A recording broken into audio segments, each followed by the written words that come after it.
starting in 29 seconds. Well,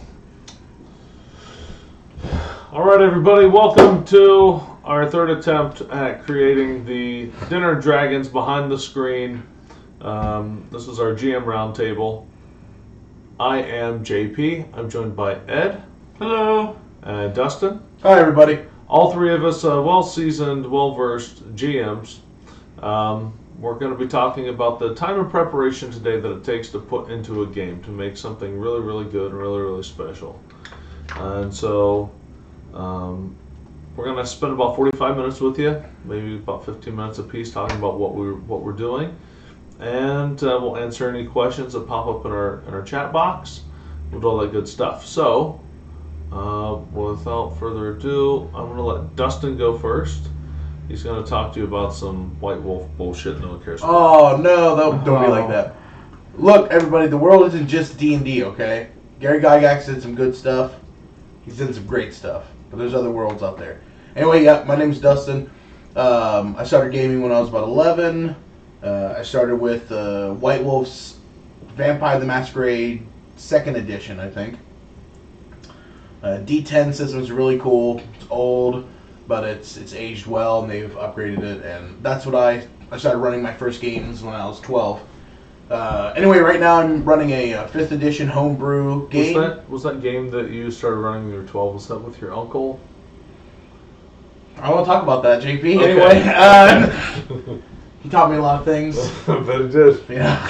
About vampires and werewolves. He did a lot of sucking, a lot of neck sucking, just to get in character. Anyway, From the neck of your penis. it was weird. So yeah, anyway, we've been running for about the last 4 months. All the characters are around 5th level. It's been really cool. This is the first time using the 5th edition system, but I played everything up from 3.0 and on. I know a couple of these older guys probably played Advanced Dungeons and Dragons, the 2nd edition, and all that. I'm only 25, bro. That's true, yeah, 25. You've aged gracefully. And so, yeah, right now, I mean, that's what my life is. And with your game so far, I mean, what have you been doing to prepare for the game? Because you're not running a module. No.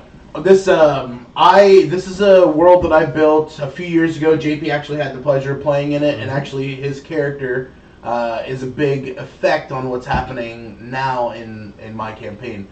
So, hi, Gordrum. So, he's here. Oh, is that you? Getting my hopes up. Damn it. So anyway, yeah. Right now, what I prepare for my games is I do a lot of sitting in my room and crying and trying to come up with some good shit. No, I do a lot of just brainstorming. I'm not a person who writes a lot of notes. I'm a person who JP's just playing some video games on his phone right now, getting real close with chat. Gotta do something. And yeah, but how I prepare is I've been working on maps. JP's been a big inspiration about that. I really want to get the feeling of having minis on the table. So JP, if you guys haven't seen his map making tutorials and whatnot, you should totally check them out. They're great. But yeah, I sit around and I think. I do a little bit of writing, basic NPCs. I'll give them a few traits that I need to know that they have. But other than that, I go on from there. I like to play music.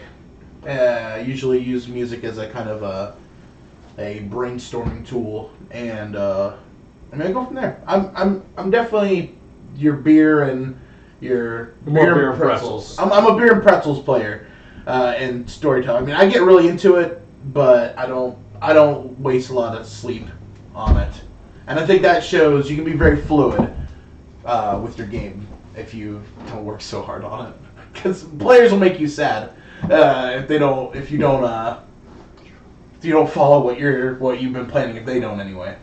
So yeah. Ed? Currently I'm running the Emerald Spire. It'll actually be playing this Saturday, probably around 7 o'clock Eastern Standard Time. I have kind of a different approach because I am running a module. So there's a lot of things that are already detailed out. So there's a lot of preparing it, and making sure that I'm ready for each game. So like one thing I do is I sit down with the Emerald Spire book, and then I sit down with a notebook, and I go through like level by level. So like, for example, they're on level 4, so I'll start out level 4, and then I kind of map out the encounters. Like, this is what they could potentially face in this room, and how many hit points it have, any notes that I think I may need to know while they're in that room. Also researching the monsters, like you guys last time fought a gibbering mouther. Oh yes. So I printed that out It wasn't cool. I printed that out No, from the it's monster totally cool. manual, and then from there I also printed out any rules that I would need. Like since it had, I think it was like 6 attacks that each had to grab, so I printed out all the grapple rules and all that. Got like a nice flow chart so that I knew how that would work, and so that's how I work like a monster. If I need the monster sheet, I just print it out right from the monster manual because I own them all in PDF. Makes it real easy. And then from there, I'll print out any additional rules that monster may work with, so that I have them right at my fingertips and I'm not having to flip through and look at them. From there, like I do a lot of work in Hero Lab because I'm a big fan of Hero Lab. So before every game, I take the character sheets and the log for items and inventory, and I add that all to their sheet and any changes that they may have had, and then I go and I print out a new sheet for it. Yeah, you're super diligent about and I guess like we've heard Dustin and like I know yours, like you are all about like printouts and like boom boom boom boom boom boom. And mine's a little different. And I'll talk about mine when we get there. But yeah, like your printout game is on fleek. Like it is, it's where it needs to be. And see, I'm still learning, everybody. I take tips and tricks from everybody so that it can make it a little easier for me, a little more fluid. Well, see, one of the things I do is every character it's a clear envelope, and then inside of it they have a notebook for keeping any kind of notes that they want. Then they have a folder, and usually on one side of the folder are all the handouts I've given, like restaurant menus for the restaurants in town, maps of the area, maps of the town, anything like that they may have gotten access to. And then on the other side is their character sheet. And the way I do it is I use Hero Lab. So I print out the character sheet, I print out all the feats and abilities so that they don't have to look in the book to see like, oh, I have, Trap Sense. What does Trap Sense do? It's all right there. For the clerics and the wizards, I print out all their spells that they have access to, so that they don't have to go flipping through the book or looking up online like, oh, I want to cast Sacred Flame today or whatever. What does that do? They can just flip through the pages that they've already gotten. So do you think that makes it harder? Because I feel like if you give the players everything, then they don't want to strive to learn more. Like you're almost kind of walking them through it. Because I like that all my players have books of their own, and that they can do their own work. And I guess because you're playing with seasoned players, Mostly, yeah. So some of my players are new. They're younger than I am, and I think that would be a great tool to use. But then I kind of feel at the same time they're like, all right, Dustin, it's all on your shoulders. So make me ready to play. Well, I mean, it does make it a lot more work on my end. Yeah. I have found that I have had some newer players, and I'm talking like never even touched a Pathfinder. One was my uncle, one was like my sister, and I thought that kind of made it a little easier for them because like for Pathfinder, because that's what I run. Yeah. You lay that book down. I mean, it's not like it's not this. Yeah, we got a Pathfinder book. So I mean, I'm sure someone's seen Pathfinder. Yeah. If you're playing this, you've seen the Pathfinder. I mean, it's a little daunting, and this kind of made it easier for them. Like, I kind of took it on myself as like, okay, here's the things that you're gonna need to know, and as we progress through, like, you will learn how they, like when you go to run past that guy's threat square and gonna take that attack of opportunity, that's when I'm going to explain what attack of opportunity is.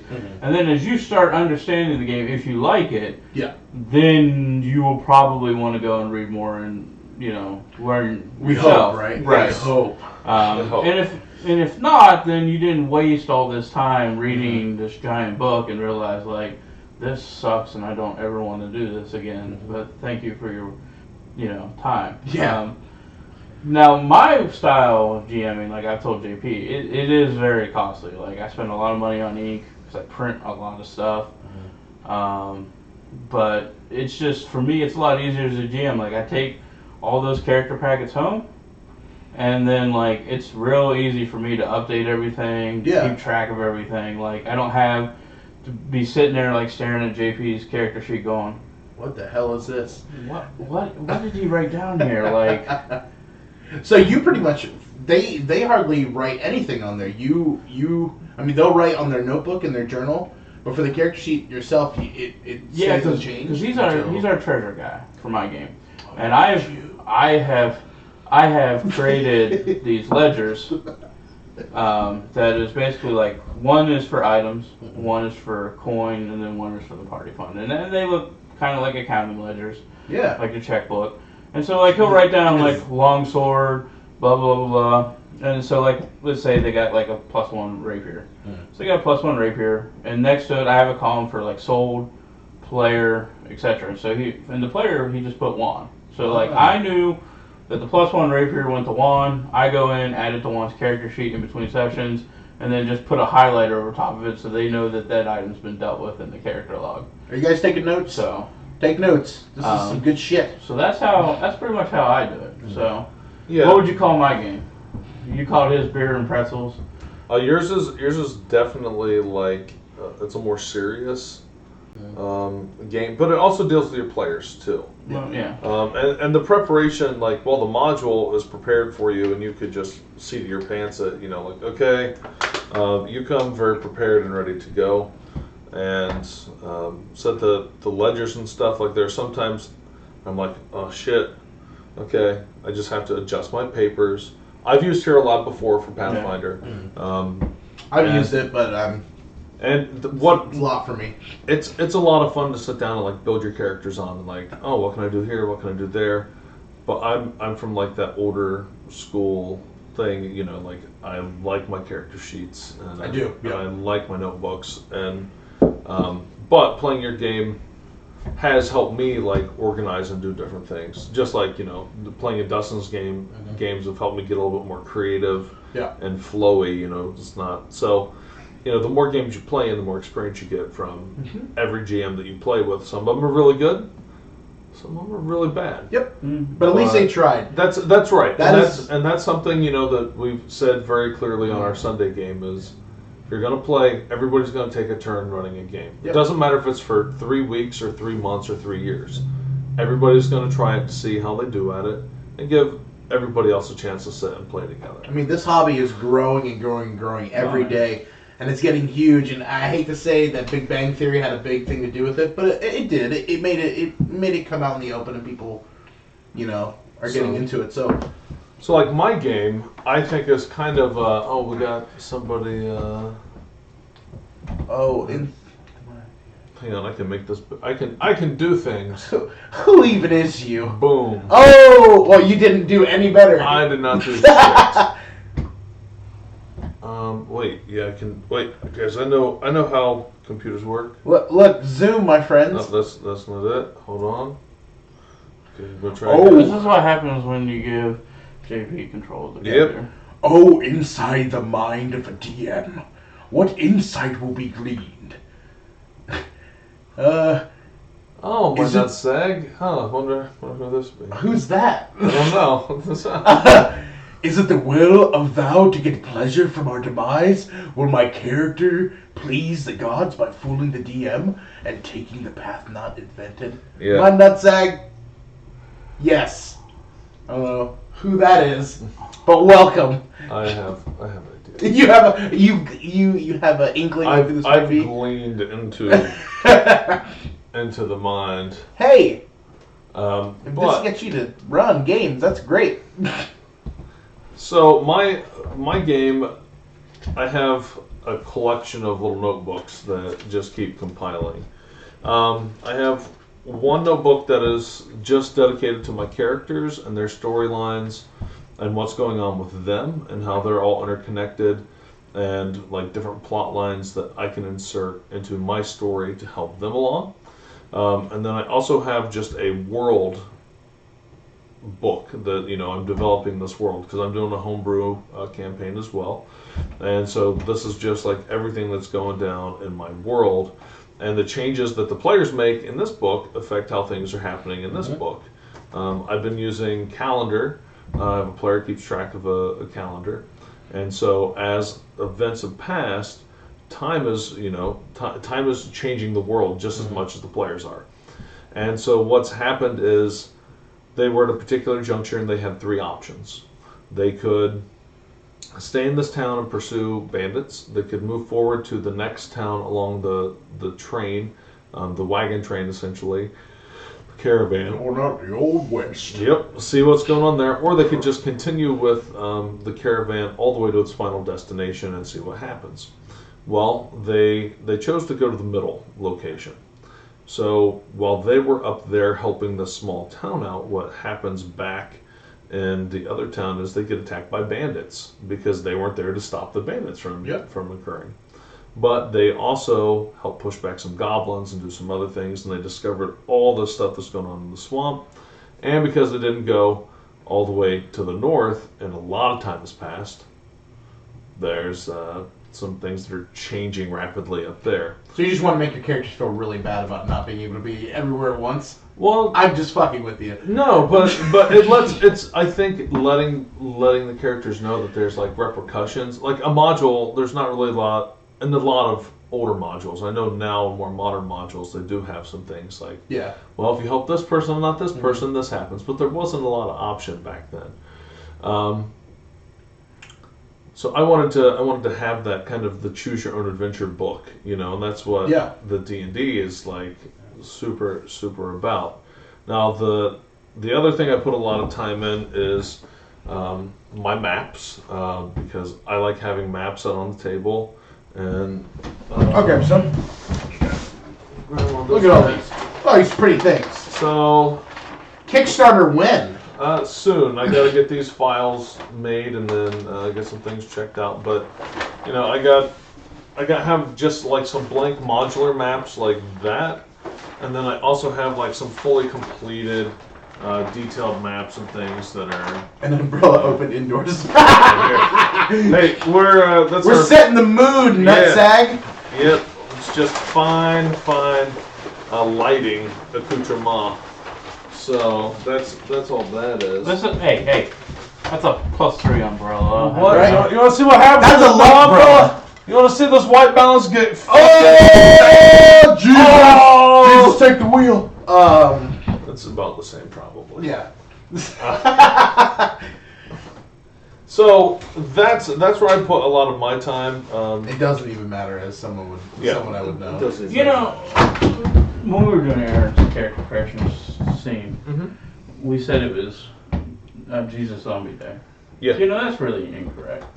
Because Jesus never ate no brains. That we know of. Jesus was a lich. Well, wait. Because he was able to raise people from the dead, so obviously he was a necromancer in life. Yeah. And when he came back, he still had the same scars and everything that he had during life. And so he's still a corpse. He's still a walking. Yeah. Yeah. So he was a lich, not a zombie. See, you say lich. People say lick, and I think that's fucking stupid. People say, no, it's pronounced lick. I'm like, lick doesn't sound very terrifying. Lich sounds cool. The lick is coming to get you. Yeah. Doesn't work for me at all. That's what my uncle said to me. Anyhow, keep going with your book. So the other thing that I have is the famed encounter book, and so famed. It's famed. It's famed around the table. Around the round table. It's famed, and it's actually a small, same notebook, but it's gridded inside. It's got the tiny grid, and so I go through, and instead of having to get the monster manual out or print out the papers, I go and I write down. I pretty much copy everything into this book, and what that allows me to do is 2 things. One, I've already had to read about the monster to copy it in here, so I have something about that monster, like it's already in there. I write down their basic details. Sometimes I have to look to find a saving throw or a stat for that.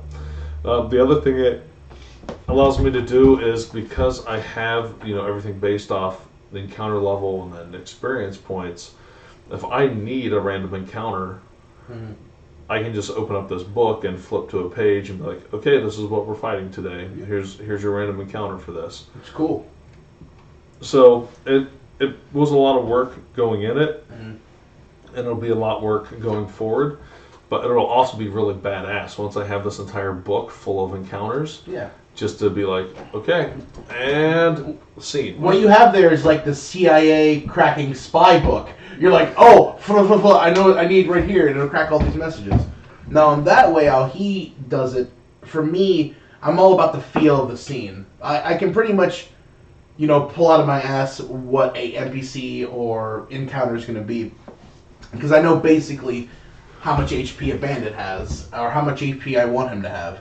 And of course, everything in the monster manuals and whatnot are DM discretion. You can give them what you want. They can do what they want. The glare is heaven. It is. This is where you want to be if you want to get saved.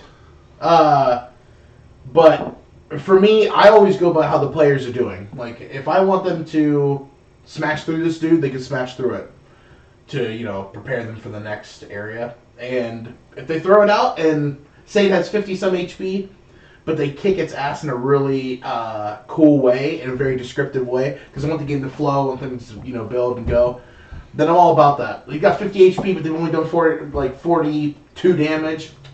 How do you want to do this? That's how I go by it. If you want to describe how you kill it, because it's all about having fun. Well, and the 5th edition system allows you. It wants you to take those rolls on yourself. Yeah. It doesn't want you to be like, okay, I stabbed it, I want to move on to the next thing. If you do like a really awesome killing maneuver and you describe it, then you get the inspiration point. Yep. You see, I ran into a problem with the module for Emerald Spire when we added Andrew. Because the module's set up for 4 players. Well, like, you guys face this one thing and you just destroyed it. Well, I was going off of what the module said for hit points, which is basically average hit points.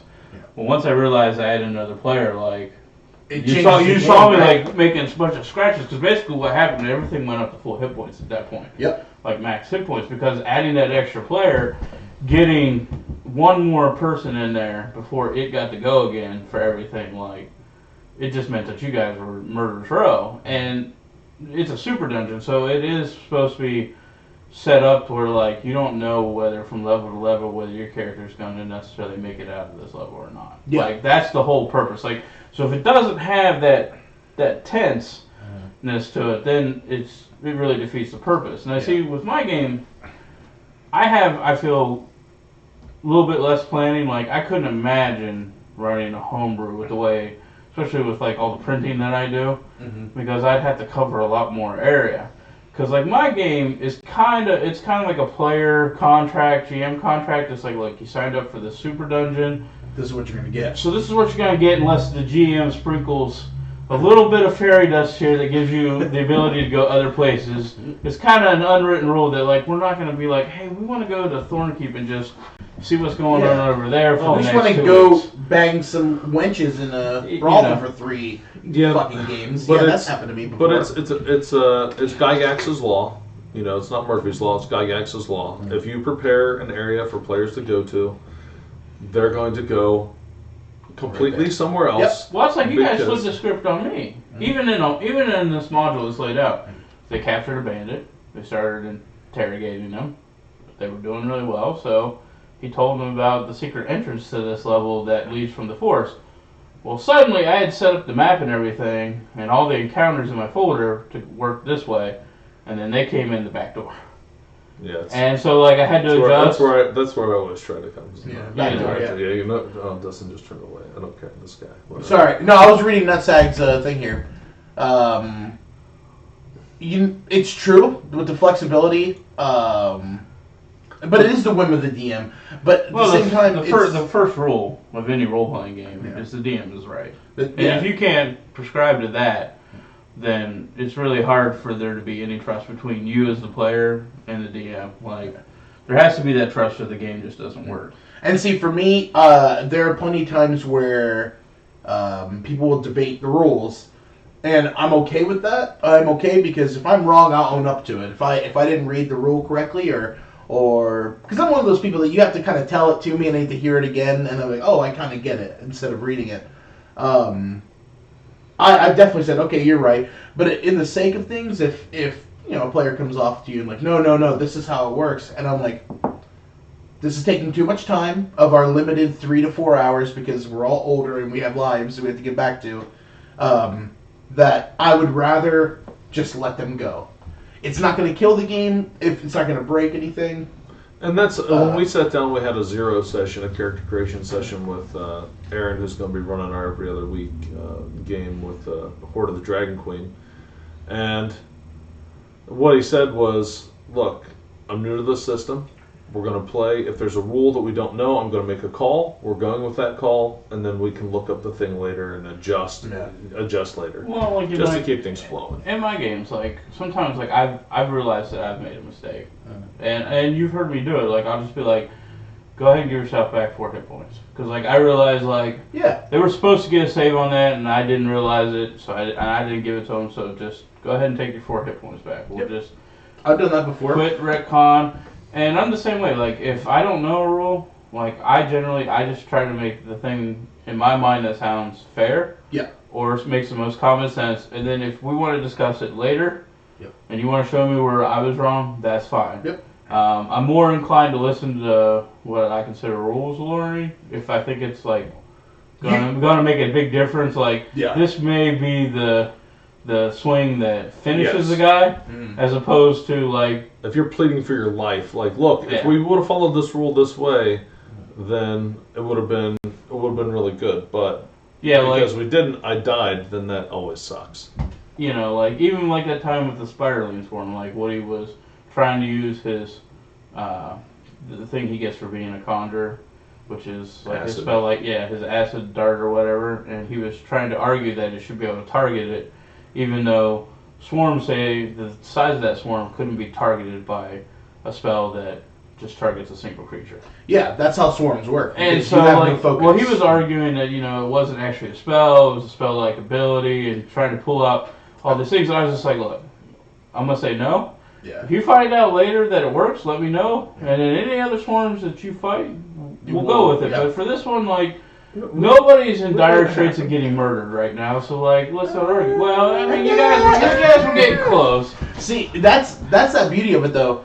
You're not at dire straits of getting murdered, but I have a huge tendency of critting hard on my players. That one of my players has already died twice. His character died, and it feels really good, but it feels really bad at the same time. When you got your power, you gotta, like, I've fudged. I fudge rolls all the time. I've fudged them all the time. So many crits on my players, like they don't even know. I'm just like, well. I do something different than I've seen a lot of GMs do. Like, I would say with Nutsagg's rule, I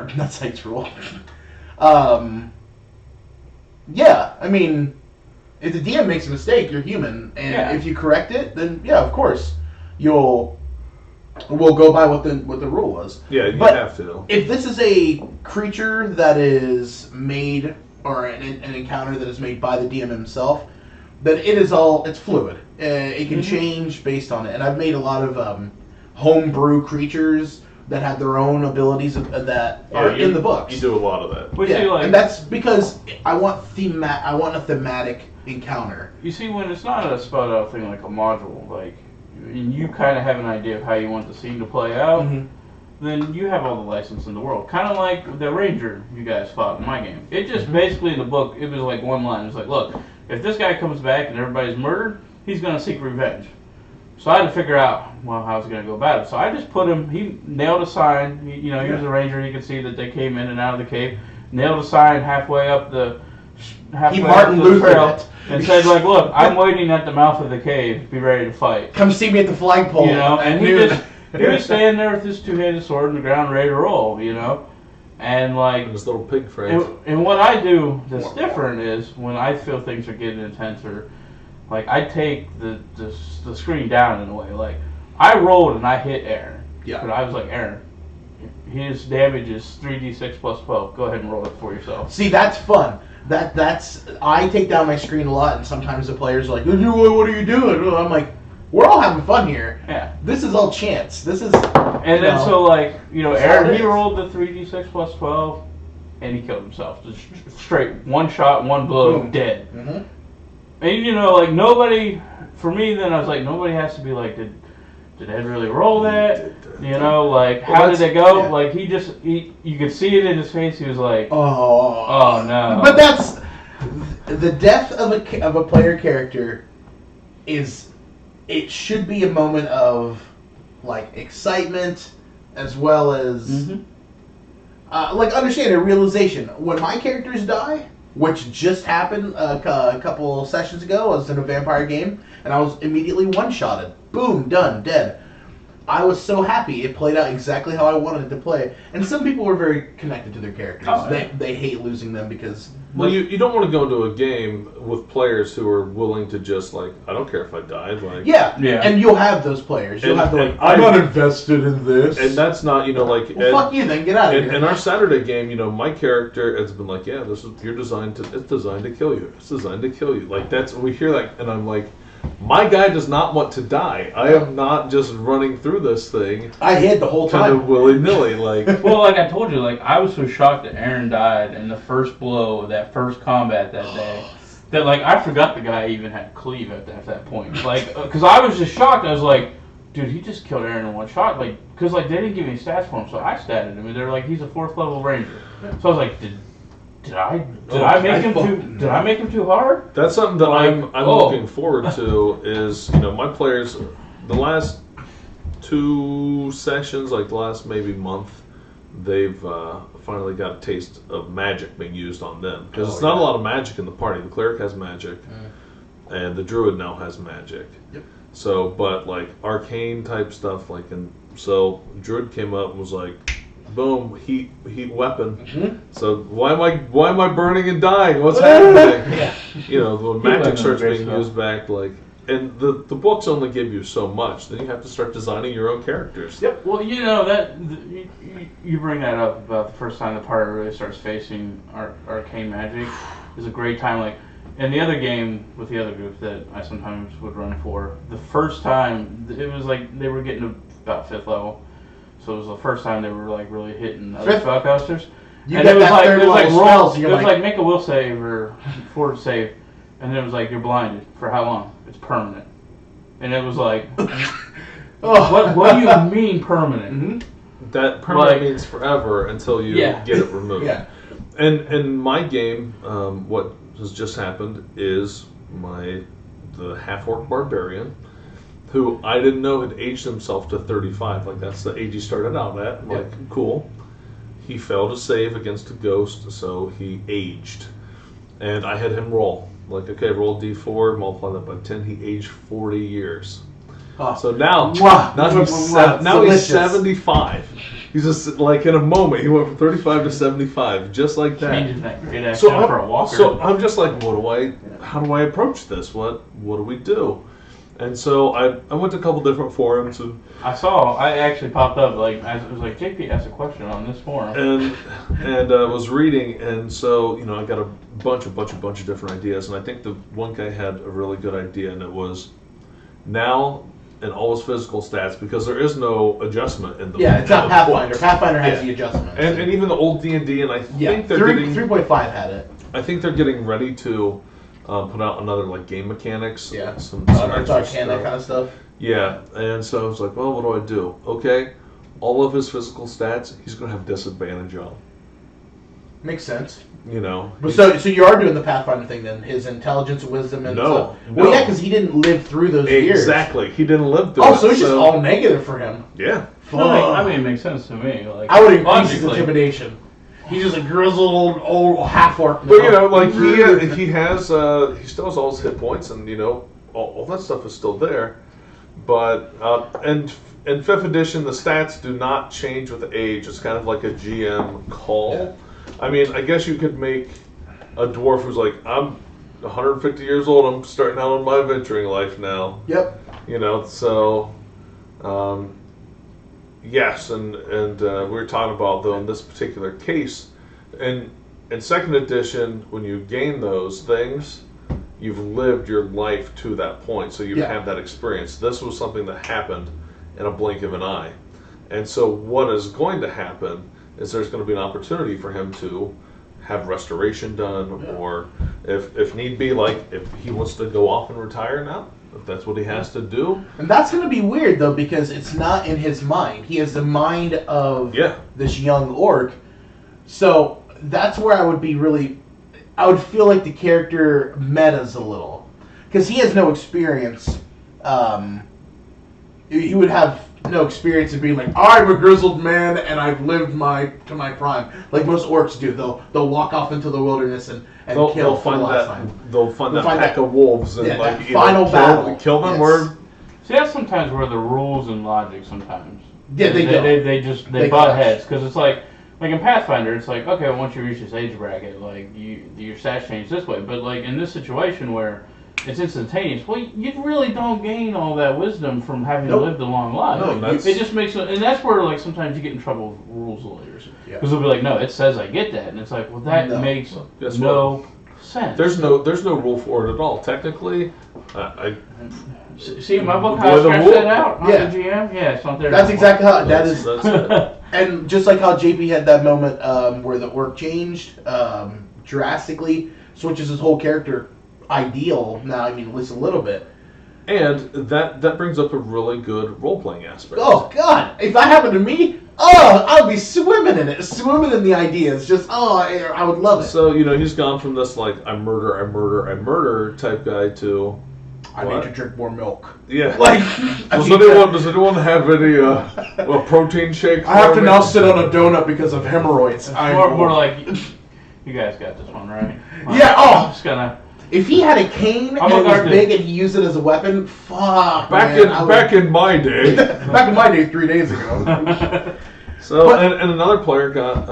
Hello. Hey, what's up? Braden Oh, man, I'm not a good reader. No, Braden Sumple. Sumple. Hi. Welcome. Senpai? Senpai. I like pie. I noticed you.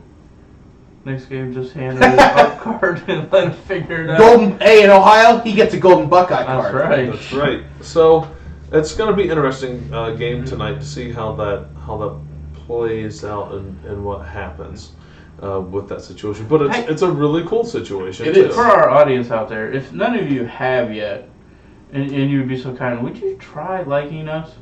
Yeah. Because, I think I set it up right. I don't know. I'm not necessarily the most tech-savvy guy in the world, but... Yes, we have the chat up. Yep. Yep, we're reading all of it right now. So, yeah, just like I said, if you can just try to follow us, if you like it, stay on. We want to see if the little... thing pops up on the screen. It's Gunther from Adventure Time. If it doesn't, then I'll cry later. Yeah. But anyhow. Yeah. So with JP's situation, I had a similar situation in my game last week.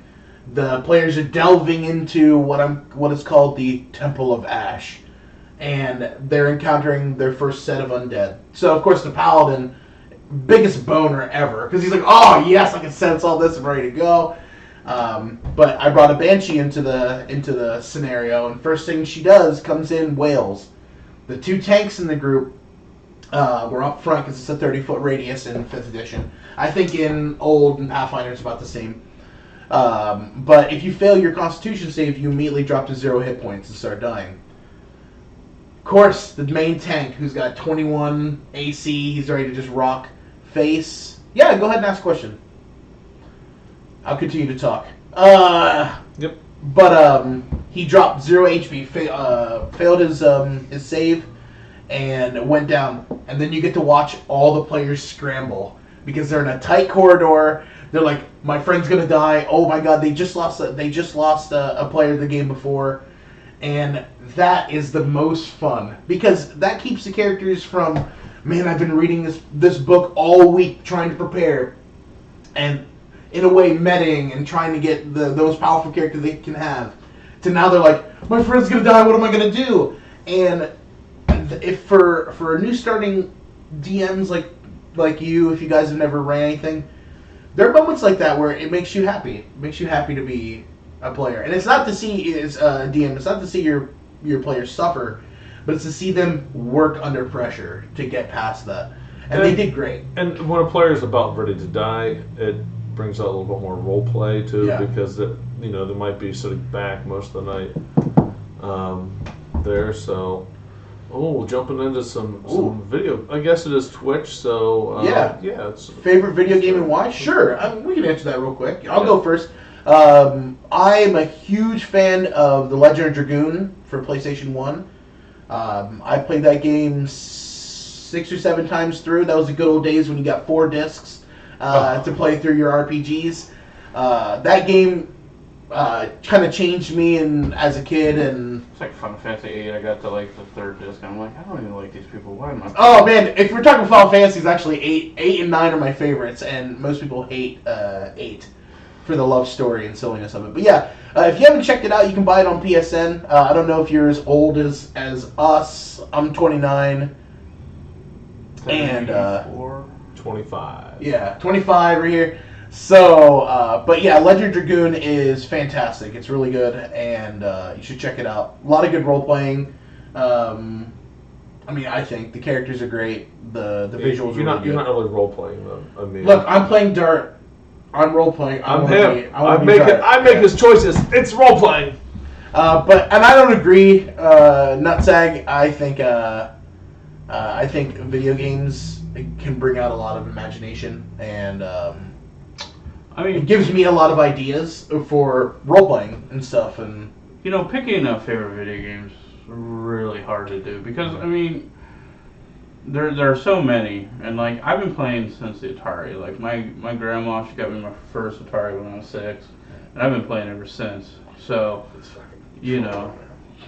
right now I'd say like Dota's probably one of my favorite games that I play right now because I got thousands of hours put into it. I'm really enjoying the Division right now, playing with some friends. That's how many hours I've got put into Dustin's sweet ass. Oh god, yeah, give it dick! And Dota.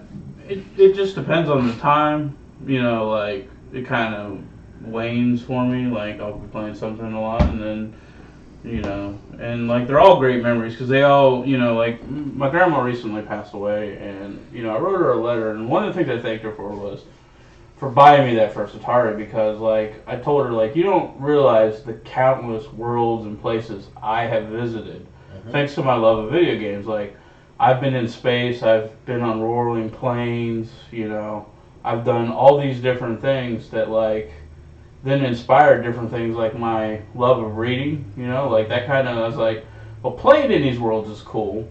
Now why don't I start reading about different things? And then like it spawned reading, and it kind of got me into like the RPGs and the role playing like this. Like it kind of opened me up to a whole new world of things that otherwise I wouldn't have been. So I was with books first, and I played D&D before I played video games because my family thought they were the devil. So I went to play the devil's game. Yes, obviously. So and it changed you. My favorite video game is probably Chrono Trigger. Ooh, fantastic. I've put a lot of hours into Chrono Trigger, but the other game that I probably put more hours into, is one of my favorites, is also Dragon Age Origins. Fantastic game. And it was a great game. Yep. And then they wrecked it. To the masses they wrecked it. The role-playing game is actually really good too. It's a really good system. The system's really well done. It's the Danger Green Dice Ronin. I think Green Ronin is the company that made it. They're making a new one, the Will Wheaton's. The Ashes of Volcana. Yep. It's pretty good.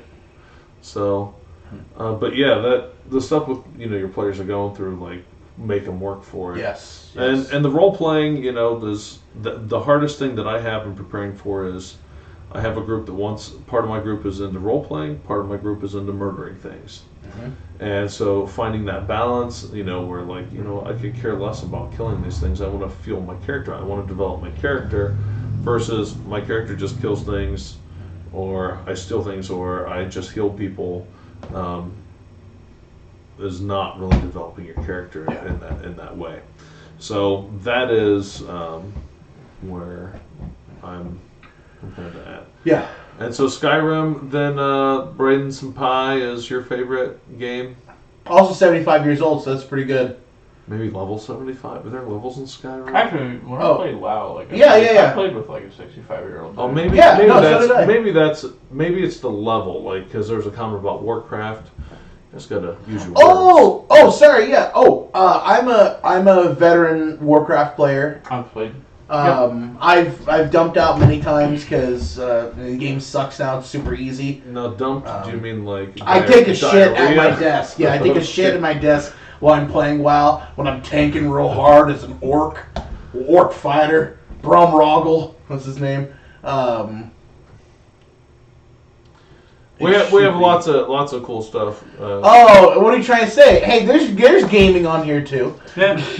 Those are different days. Come back, follow us. You'll see other things yeah. today. Yeah, come back later today and follow, participate. It'd be really fantastic. Yeah, I like what Nutsagg's given. I like it. I like that Nutsag. And I don't know. I forgot what the fuck I was saying. It's okay because we're at our about 45-minute portion. We're going to be trying to produce some other things and have that out there and getting the audio and doing that. So yeah, it's going to be fantastic. But this was the first session of Behind the Screen.